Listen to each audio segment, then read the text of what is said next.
Hi, good afternoon, everyone. Welcome to this 4 o'clock session. Yes, quick introduction then about myself. My name is Ronnie Munster. I've been a qualified accountant for 30 plus years, worked at FD for most of those years, mainly focusing on the SME sector, working with companies from complete startup to those going through the growth phase and to those going through a sale. And over many years, have an awful lot of experiences, some positive, some negative, and hopefully we're going to be able to share some of our thoughts and take any of your questions during the next 30 to 45 minutes and hopefully encourage a discussion. Nick. Thanks, Ronnie, and yes, hi to everybody. My name's Nick Harding. I'm also an accountant. In fact, virtually everybody in EFM is. Unlike Ronnie, I've spent most of my career running SMEs, starting them up and running them, occasionally selling them, and mostly in the technology sector, but not entirely. I now, for the last few years of my long working life, I've been working with EFM mostly on a one-to-one basis with owner managers, helping them using my experiences to develop their own businesses. I've done many businesses over the years. My most, what should I say, the one I'm most proud of, I started Lotus 123 in the UK market back in the 80s. Those of you that are old enough to remember Lotus as the original spreadsheet, and built that from nowhere to a £300 million business before I sold it. So I certainly know about growth. I've seen my share of crises, and we'll talk about that a bit later. Yeah. Okay, Ronnie. Thanks, Nick. Thanks. Yes, I remember Lotus 123. We'll talk about that later. So, Nick, obviously, we've both been around for a while, and this pandemic in itself is unusual, but a global crisis and major economic problems is not unusual. Have you had any crises that you've had to deal with before? And if so, kind of how have you dealt with that? The simple answer is I've never seen anything quite like this, quite as dramatic in terms of the lockdown, both of economies and companies and countries all at the same time. But I have, in my sort of 40 or so years of running businesses, I've seen some crises which are equally dramatic at the company level. I've seen 17% interest rates, for example. I've seen the UK exit the exchange rate mechanism long before the euro, and I've also seen opportunities equally dramatic. And one of the things I do believe is that crises and opportunities are actually normally two sides of the same coin, and very often one can easily turn into another. And hence the title of this seminar. One thing I did want to sort of share with you was, because I've tended to be running businesses all this time, I've learnt that successful owner managers have a particular sort of mindset, which they may have been born with, or they can sometimes cultivate. They always have a clear vision of where they're going, where they want the business to go. They're nearly always passionate about their business. They inspire and expect from their stakeholders loyalty, and they're comfortable with risk, of course. All those attributes may be pretty obvious, but any business that doesn't have a leader with those sort of qualities may well struggle, may well not survive. And above all, I would say the mindset is one of flexibility and adaptability. And the reason I've sort of highlighted those things is because I think businesses, whatever industry they're in, they need to be led in that way. And particularly that applies to SMEs. One of the great benefits of a small business is it can turn on a sixpence, or it should be able to. It should be able to adapt very quickly and turn what might be looking like a crisis into something more approaching an opportunity. Those are the businesses that will survive and prosper in the next little while. That would be my take on it. Yeah. So I think what's interesting in that is, as you say, that turning on a sixpence, and it's also rethinking your business model, isn't it? Because I mean, if I look at a couple of my clients, so one client, for example, they were very much a face-to-face business. They're in the tuition business, and obviously with a lockdown and particularly all the risks that are associated with it, particularly with children, one of the things they needed to do is move swiftly to an online presence. And you know, within weeks, they'd kind of rethought their business model completely, managed to move themselves online. Although their level of turnover is down, what they found is that by streamlining the business and looking at their staffing complement, they realized they didn't need 25% of their staff. And from having been, shall we say, less profitable, they're now in a place where their margins are actually much better and they've got a better business model. And that's your point, Nick, isn't it, really, is that yes, it's a pandemic and there are many serious consequences, but there are many opportunities to rethink how your company works and how it can re-engage with its suppliers, with its clients, with its staff. And any company with the right leader that manages to survive this difficult period is actually going to be in a better place. Yeah, that's absolutely right. I mean, even anecdotally, I'm sure we've all come across businesses in the last 3 months who have changed, maybe, you know, not even working with them, but they just happen to be part of our lives, where they have asked themselves, well, actually, most of our customers have gone away for one reason or another. What else can we do? What can we do quickly? What skills have we got that we can offer our customers or new customers that we perhaps hadn't thought of before? And just to quote an obvious example, well, it's obvious to me, we have an online supplier of groceries up here who, until the 23rd of March, only supplied restaurants and hotels with fresh catering supplies. By the 24th of March, they were supplying hundreds and hundreds of people locally with all those things.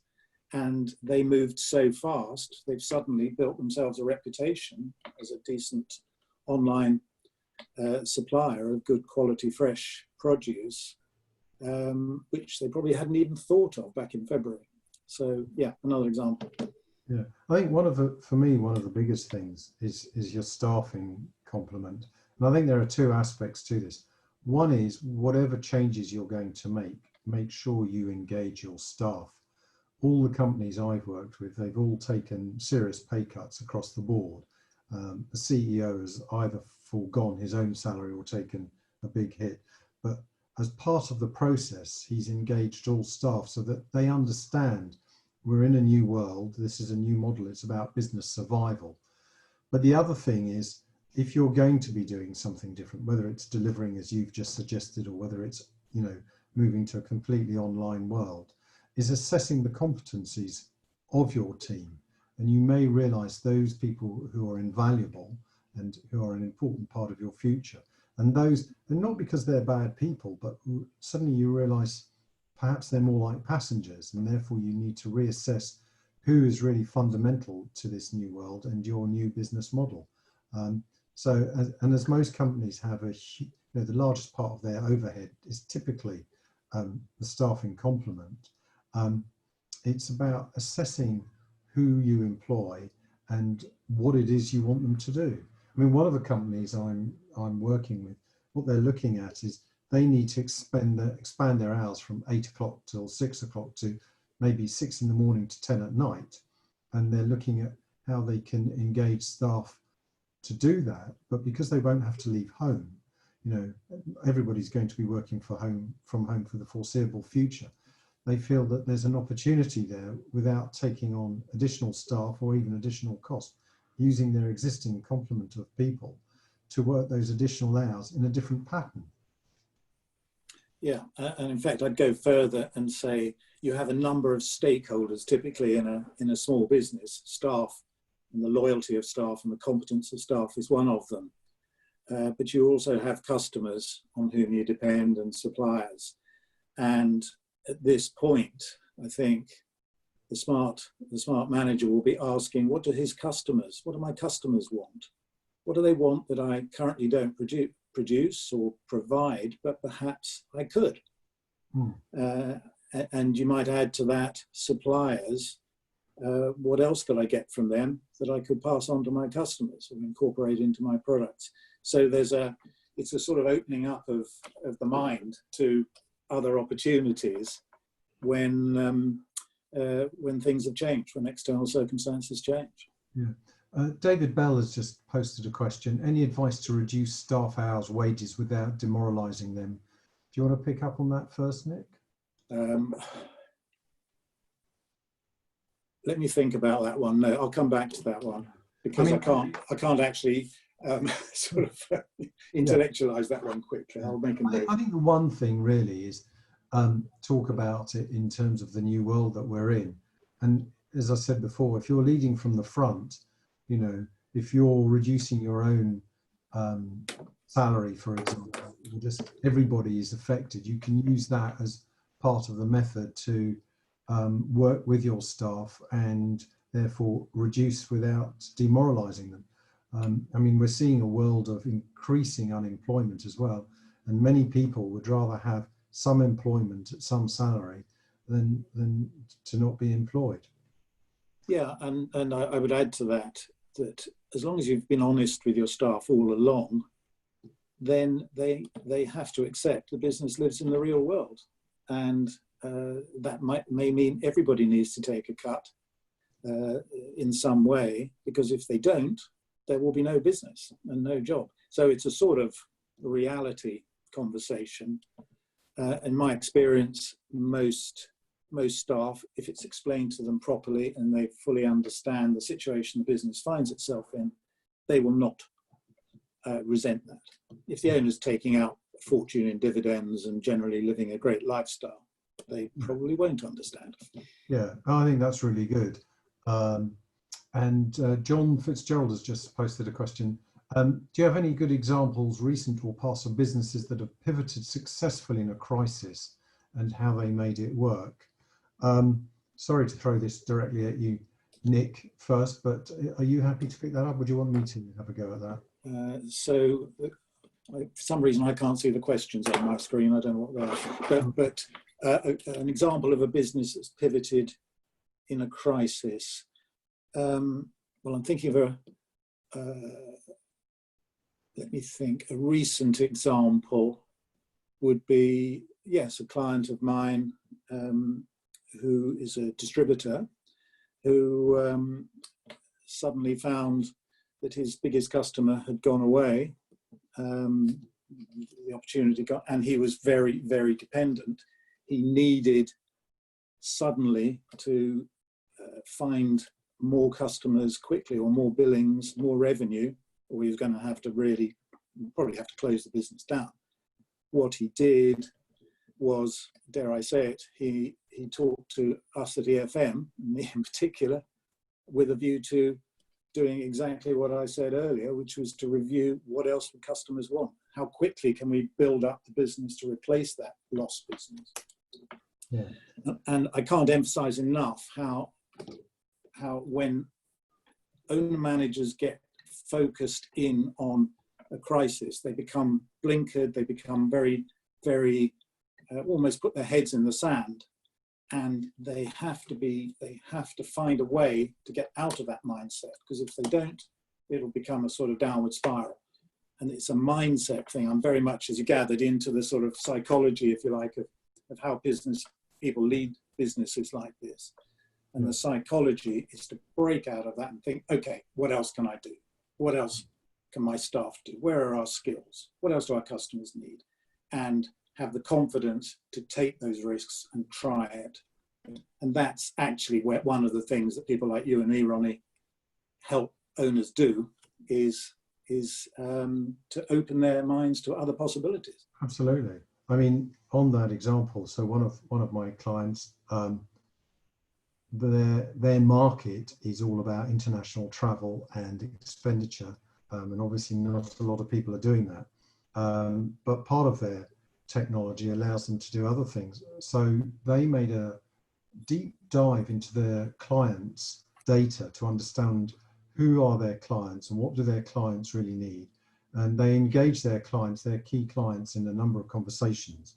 And they learned that the platform that they provided their clients was short of one or two critical parts of functionality that would enable these clients to do a lot more business. So at the moment, they're investing in technologists to build the new components, which is only going to take a couple of months, but it's going to allow them to add not only the existing clients' additional needs, but add a whole new range of clients who will appreciate this new functionality. So it's not a pivot, but it's a step back and think, what do our clients want? Understanding that, and then building for that. And as you say, taking the risk, and it's about this engagement. And I think that's very important, really. So, sorry, I was going to just jump in there to add something. I already said, but to re-emphasize it, that the benefit of an SME compared with a larger company, a larger competitor, is it has to be quicker on its feet. It has to be quicker to make decisions. And one of the things I always encourage people to do is try things. Have a back door, have a plan B just in case it doesn't work. Don't just sit there mesmerized like a rabbit in the headlights, but actually have a go, even if you haven't got enough data necessarily to know what it is you're having a go at, because you'll be surprised sometimes what will emerge. Yeah. And speed of decision making is one of the most important things at this time, to adapt, to be flexible, to try things, and then to go backwards if it doesn't work. Well, that's one of the advantages of the smaller businesses, is that they are able to do that. There's not layers of bureaucracy and committees and so on. You can stand back and make those decisions. But I think one of the advantages that we offer as well as EFM is that being a business owner, business leader, a founder, is actually quite a lonely role, really. And sometimes you don't have anyone else that you can turn to. And where we come in is where we're able to help, is that because we're older and a bit grayer, been round the block a few times, a lot grayer, delicately, Nick, we're able to come in and work with the business owner to support them and challenge them in the appropriate way to help guide you through difficult situations. And this pandemic may come and go quite quickly, or it may linger on, but there will always be something else. I remember the bond crash of 94, the ERM exit, the banking crisis, more localized crises as well. So there's always something, there's always some major obstacle along the way. And it's about being able to either plan for it, which is not always easy, or being flexible enough of mind, your point, Nick, to be able to deal with it and say, okay, let's not panic, let's see how we can solve it. Yeah, I mean, I know from bitter experience, running a business is a very lonely experience. Even if you've got lots of staff around you, it takes its toll on your sort of mental health, on your family, and all the rest of it. It's all about risk. And having somebody to talk to, somebody to bounce ideas off, I think the sounding board is really, really important for the top person in a business, particularly at times like this. Yeah. The other thing I would just sort of mention, since we haven't touched on it yet, is the importance of forecasting. And I think we all sort of know that. We all we all pay lip service at least to regular forecasting at times of change like this. But one of the things I notice is that it's very easy to take an unduly optimistic view, an unrealistic view perhaps of the future and what it holds. And you know, if I were running a business right now, I would be wanting a forecast probably every single day, a forecast of profit, a forecast of cash flow going out several months, day by day or week by week, so that every time something changes, which let's face it, it does with government announcements, and is there a second wave, and have we got a vaccine or haven't we? You know, all those sort of things are such big game changers that forecast needs to reflect that. And if your finance guy is doing it, he should be, or she should. I'm not sure, Nick, if you're still there now. My screen's gone blank. I'm not sure if anybody else can hear Nick, but I just want to pick up that point. Forecasting is fundamental, and it's very easy. I've actually spoken to a couple of potential clients over the last 2 weeks, and their perspective on forecasting is very simplistic. And forecasting, particularly your cash flow over the next 13 weeks, 6 months, it's important to get right. What people often forget is whether it's the VAT or the payments for PAYE, furlough money out, deferred payments where you're building up debt, you need to account for that. So that forecasting, as Nick said, is really, really important. The other thing is, again, to pick up on the point of being lonely at the top. It's very easy if you're working with colleagues to have it as a kind of echo chamber. So if you suggest something, you tend to agree, whereas the advantage of having somebody outside coming in and providing thought-provoking challenges as well as advice, it enables you to get a better perspective. Now, John, you've posted another question. What are your views on remote working post-COVID? Is it here to stay as an enabler for business? And any tips for making it work successfully?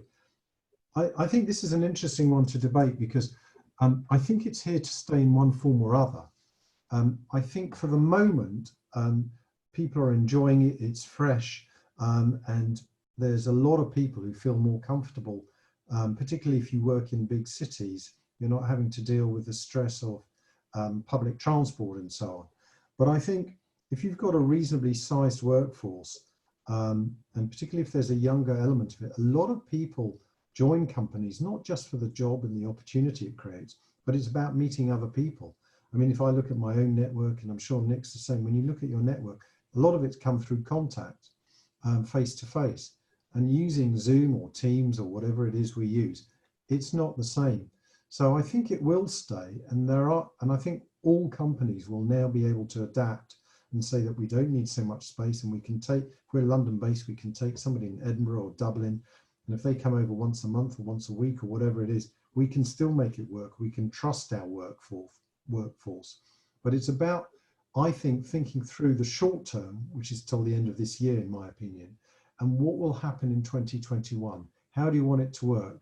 Again, one of my clients, what they're saying is all of their teams have to, subject to obviously restrictions and rules from the government, their teams will have to meet once a week in their office, so that you can build, you can build not only that camaraderie, but the sharing of critical information, those water cooler moments. Nick? Yeah, and I would probably go further in the sense that if you're running the business, I think, although it's possible with technology to do an awful lot of the running of a business remotely, I personally think that the face-to-face contact is so important. I mean, running a business is all about communication, and communication is an awful lot of it you cannot get through a screen or through a voice call. And so, yes, of course, there are lots of times when remote working makes sense, and why not, if it makes employees happier.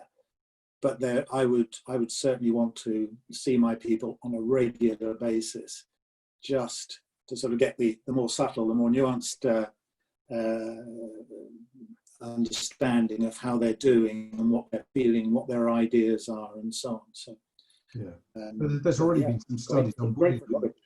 Sorry, Nick. There's already been some studies on body language for those using Zoom, Skype type environments versus face to face, and you know, there are completely different stresses and ways of reacting. So I think absolutely that face to face is really important. Jim Forshaw, thank you for your comments. We're just having a living yeah. We have a living example here, Ronnie, of where it has its limitations, because I'm getting a bandwidth problem with you, so I'm not hearing everything you're saying. All right. Well, actually, I only say every other word, so it's not bad. Okay. Nick, I think we're probably going to close this session in a couple of minutes. Just really, if you were to give a couple of business tips to our attendees, what would they be? Right. Well, you've probably got bits of it already, but from me, I would say a lot of businesses are going to struggle and die in the next little while, and there will be a lot will do even better. I would say, if you've had those honest conversations with your stakeholders, you now have to ask, is my organisation fit for purpose? So ask yourself that question. Have I got the right products? Have I got the right staff? Have I got the right management? Are my systems good enough? Have I got enough money? So that would be my first thing, is have those questions asked about your stakeholders. Secondly, I would say, are you watching carefully for risks and opportunities, big risks in this brave new world we're going into? Big risks like a second COVID wave, like a Brexit fallout, like China throwing its toys out of the pram and messing up your supply chain. And conversely, what are the opportunities? The government's Level Up agenda, for example. If it means anything, what does it mean for you? And you know, I'm very keen always to look around at competitors. Are some of them struggling? Let's eat their lunch. I'm afraid that's the world we live in out there, and I'd rather have their business than not. And so looking around, there's lots of finance for good ideas out there. It falls within the scope of opportunities if you can identify and articulate those opportunities. We can almost certainly find you money if you need it to help you develop those ideas. And finally, here's the plug for EFM. Have a chat, find a sounding board, have a chat with us, or Ronnie, if you like. Yeah, so really on that point, I think those are good tips, Nick. It's about communication. Communicate. You've got your staff, you've got your stakeholders, but you always need that third party, that independent person, somebody who's been there and can provide, you know, basically objective advice, and that's where EFM come in. And then to re-emphasize what we've said a few times, and one of the attendees kindly echoed, forecasting. Do look at forecasting. We recommend look at your daily cash movements over the next 13 weeks in particular, monitor it all the time, look at the longer picture as well, look at your business model and try and work out where it's going to go and what you can do to take advantage of those opportunities that Nick and I have mentioned. So I think we've covered quite a lot of bases there. Thank you very much. Thanks very much, Ronnie and Nick. Really appreciate that. Really valuable insights. And like you said, forecasting is absolutely key. Thank you for everybody that joined us on the attendee list. What we're going to be doing is uploading this recording to our bittercommunity.org videos page, and we're also going to be putting it on our YouTube page. So please remember to subscribe to our channel to get updates of other events that we're hosting.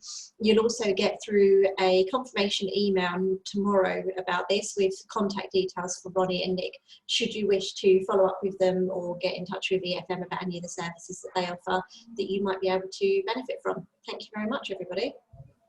Thank you. Thanks, Laura. Thanks, guys. Thanks, everybody. Bye.